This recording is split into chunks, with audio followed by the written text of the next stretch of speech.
औज़ुबिल्लाहि मिनश्शैतानिर्रजीम बिस्मिल्लाहिर्रहमानिर्रहीम। मैं Ghulam Muhiuddin Mir, teacher government boys high school Cheki Sarmarg. मैं इस वक्त आप सबको 7वीं जमात के मज़मून उर्दू में खुशामदीद कहता हूँ। उम्मीद करता हूँ कि आप सभी तुलबा व तालिबात अपने घरों में खैरत से होंगे। तो प्यारे बच्चों, जिस तरह आप जानते हैं कि कल जो मैंने आपको सबक पढ़ाया, आपको याद होगा, यानी 3 कहानियाँ, यानी हमारा उन्वान जो था, हमारे सबक का जो उन्वान था वो था 3 कहानियाँ। आज उसी सबक के हम सवालात करने जा रहे हैं।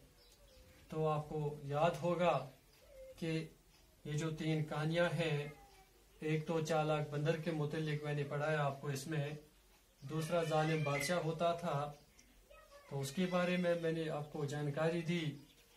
तो तीसरा जो था तीसरा शख्स जो था वो नेक अमीर, यानी इसके बारे में। तो आज इसी सबक में मैंने कुछ सवालात आपके लिए चुने हैं। तो उम्मीद करूंगा कि आप अपनी किताब निकालिए, पेज नंबर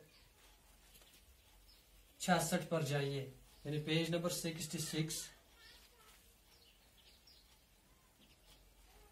तो पहला जो सवाल है, जालिम बादशाह किस काम के लिए बदनाम था? यानी कल भी मैंने आपको इस सबक में पढ़ाया कि जालिम बादशाह कौन था, ये क्यों बदनाम था, आपको याद होगा। तो इसका जवाब मैंने लिखा, एक बादशाह था, वो बड़ा जालिम था, वो अपने जुल्म से बदनाम था, क्योंकि वो लोगों पर बहुत जुल्म करता था, इसलिए वो अपने जुल्म से वो बदनाम था। यानी पहला जो सवाल है, एक बार फिर मैं आपको दोहराना चाहूंगा, जालिम बादशाह किस काम के लिए बदनाम था? एक बादशाह था, वो बड़ा जालिम था, वो अपने जुल्म से बदनाम था। सवाल नंबर 2, बुजुर्ग के जवाब को अपने लफ्जों में लिखिए। यानी बुजुर्ग ने जो जवाब दिया था उस वक्त, आपको याद होगा, तो वही हमें लिखना है कि उसने कौन सी बात उसमें कही है।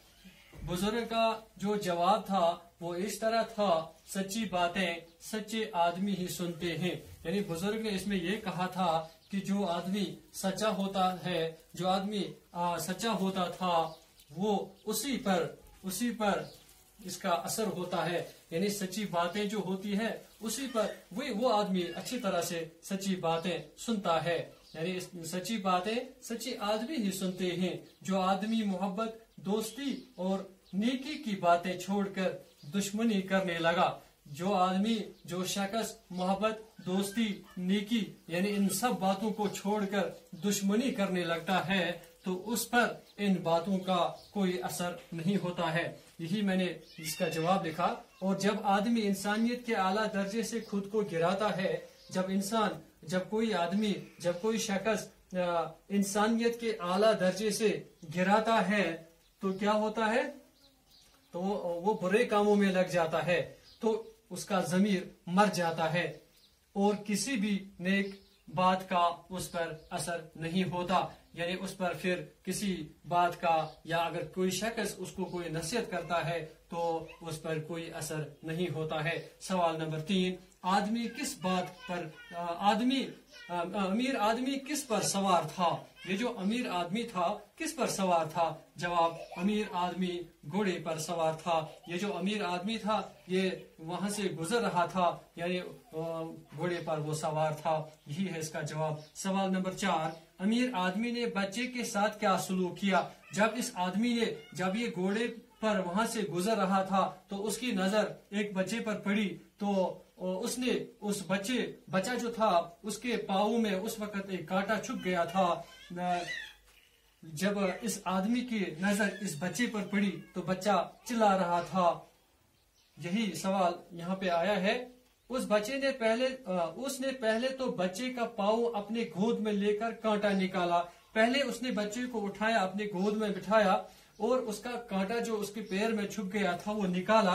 फिर जख्म पर पट्टी बांधकर, फिर उसके जख्म पर, बच्चे के जख्म पर पट्टी बांध दी और उसे घोड़े पर बिठाकर घर छोड़ आया और उसने अपने साथ लिया और घर में छोड़ दिया।